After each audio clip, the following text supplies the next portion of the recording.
YouTube, we're talking college sports in the Deep South where college football is king and on the plains of Auburn. The battle cry is War Eagle. Once again, it's Kennard Vernon Stewart here for Vernon Speaks Sports Auburn, here for Auburn Football Sports Talk. We're talking about the Oregon game. This is week one of the college football season. Let's go ahead and like this video, comment, and subscribe to the channel. And as always, here on Vernon Speaks Sports Auburn, it's always great to be an Auburn Tiger, War Eagle. This weekend, guys, down in Arlington, Texas, Auburn, of course, will be taking on the Oregon Ducks in a very highly anticipated matchup where the Auburn Tigers come into this game ranked number 16, fluctuate between about 15 and 16, depending on what poll you look at. Also, the Oregon Ducks fluctuate around 11 and 13. So it's safe to say you got the number 12 team in the country on average facing the number 16 team in the country on average when you talk about Auburn and Oregon. You know, I'm really excited about this game, and I love the ball game in the trenches. Auburn's offensive line comes back with a full slate of senior guys. You're talking about Prince Winagu at the left tackle, Marquel Harrell at the left guard, Caleb Kim at the center, Mike Horton at right guard, and Jack Driscoll at the right tackle. We're going to see real quick how much progression the offensive line has made during the course of the offseason because, in my opinion, based on what I've seen from the skill sets and some recent changes that Oregon has made with their particular defensive sets, this could be one of the more athletic, might not be the biggest, might not be the largest size-wise, but this might be on average the most athletic defensive fronts that Auburn will face all season. Now, all of this starts with, in my opinion, based on all the video footage that I've seen of Oregon, and I've watched these guys ad nauseum over the course of the last 6 to 7 months, the guy that seems to really get the disruption going is Jordon Scott. Excuse the outside noise, guys. I'm sitting out here recording this video, and just to sure, a construction truck decides to ride through. But anyway, let's get back to the video. Jordon Scott, this is where things start for him and the Oregon defense. I think he's the catalyst to get things going for the Oregon defense. Well, why do you say that, Kennard? Well, the reason why I say this is because he is so disruptive. I know you guys remember Nick Fairley. A lot of you guys remember Dontavius Russell for Auburn last year. You know, those guys are disruptive. If you look at the stats for Jordon Scott, in his career, a couple of years at Oregon, he's got 63 total tackles, 34 solo, 29 assists, and 2 sacks. Now, when you look at those stats, it's not something that jumps at you and says, okay, this guy is an absolute All-American.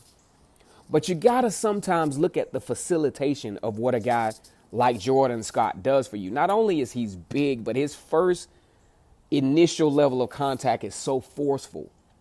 And it's just so dominant. And when big plays are made for the Oregon Ducks on defense, you can best, especially interior, you can best believe Jordon Scott is somewhere around that has caused the offensive lineman to either miss a blocking assignment or have to concentrate so much on him that he disrupts, especially when you start talking about moving offensive line and trap plays and counter plays. He eats that stuff up. And, you know, like I said before, you're just going to see how impactful he can be, especially with Auburn coming into this particular football game. You know, we're not going to stress too much about the true freshman quarterback in Bo Nix, but with what Auburn likes to do, Auburn likes to, especially when Gus Malzahn is the lead play caller, Gus Malzahn likes to start with a run-pass option.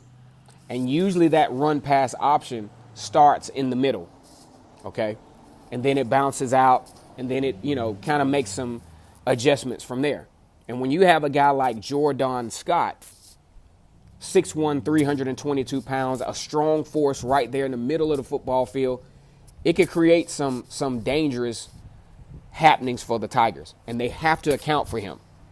He's not the fastest guy. That's why he only has 2 sacks, because his disruption is at the point of attack, and he's messing stuff up.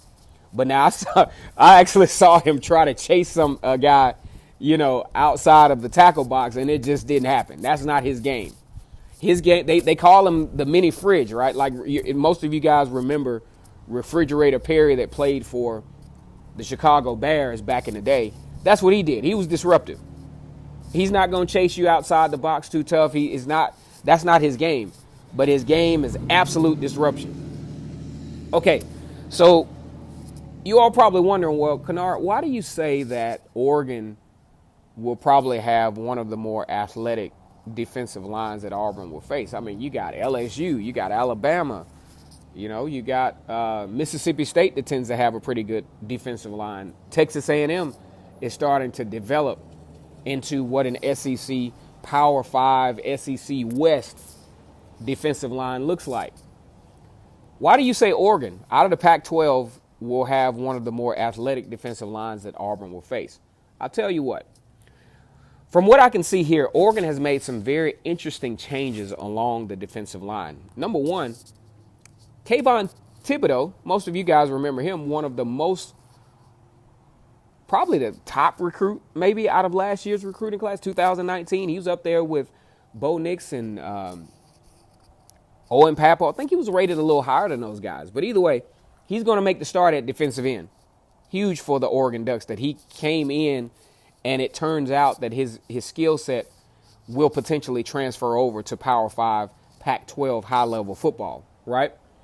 Now, my favorite part of this, if I'm an Oregon Ducks fan, I like the fact that Andy Avalos, who likes to run some disruptive type defensive sets, it looks like he's maneuvered some guys around to really match their skill set. Now, if you guys watched Oregon on film last year, you would see Troy Dye mainly playing at an interior type linebacker, which he did relatively well. But something in my, football mental stratosphere made me feel that Troy Dye was somewhat out of position, which he turns out he was, and Andy Avalos saw that as well. Troy Dye is going to line up at the jack linebacker position. Most of you Auburn fans know this as the buck linebacker position. That's where you find your guys like Carl Lawson, Jeff Holland, Nick Cole this year probably. That's that position, that hybrid type linebacker position. And I think Troy Dye will be an absolute monster at this position. Andy Avalos couldn't have scripted this any better to really diversify the skill set along the line of scrimmage, because, last year Oregon's linebackers, I think they played a little bit on the weak side. They weren't horrible, but they were very inconsistent and allowed a lot of big plays. But I think having this type of defensive line gives Oregon the chance to disrupt some things up front and give their linebackers a little bit more leeway to make those open field tackles. Because usually they had that 3.5, that 4-3 set last year from what I could see on film, and it just didn't work at times for Oregon. And it put their linebackers on an island at times to where it wasn't effective. But I think this type of set where you have Troy Dye, Austin Fualo at the defensive end, my man Jordon Scott, man, I'm going to really be looking out for him because he's so disruptive. And then you got Kayvon Thibodeau on the other end that really will spell some. It's going to be interesting to see if these mature offensive linemen for the Auburn Tigers have really made that step, because the most important parts are going to be left guard Marquel Harrell, center Caleb Kim, sorry about that, and right guard Mike Horton. If they cannot manage to limit Jordon Scott's ability to disrupt the interior portion of the offensive line, this is going to be a very difficult task for Auburn, especially to run the football. Okay? And then if they disrupt up the middle, Kayvon Thibodeau coming off of one end and Troy Dye, that jack linebacker on the other side, this could really, really be a dangerous situation for the Auburn Tigers if they're not able to combat this. So basically what you're looking at, the good news is for the Auburn offensive line is that they see a variation of this every single day in practice. You got Derek Brown, who, one of the most disruptive defensive linemen in the country. Then you have presumably Tyrone Truesdale, who will take over for Dontavius Russell. Then you have at the defensive end Marlon Davidson. Then you got the Buck linebacker in Nick Coe. So they have to block this type of stuff every day. So at least they have that level of an advantage to where they have to face this type of athleticism, probably have to even face it with a little more size.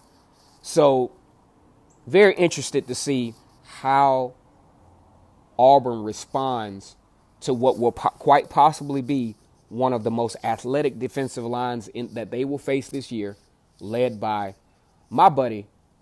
Actually, I don't know him for real, but I like him though. Jordon Scott, 63 total tackles, 34 solo tackles, 29 assists in his career, 2 sacks, but very disruptive. And we're going to see real quick what is going to happen in the trenches here in the Advocare Classic. Once again, it's Kennard Vernon Stewart here for Auburn Football Sports Talk. Always like having you guys around. Go ahead and like this video, comment, subscribe to the channel. And as always, guys and gals, and all my buddies from the Pac-12, ACC, Big 12, all the Power 5 guys in the country. It's always great to be an Auburn Tiger. War Eagle.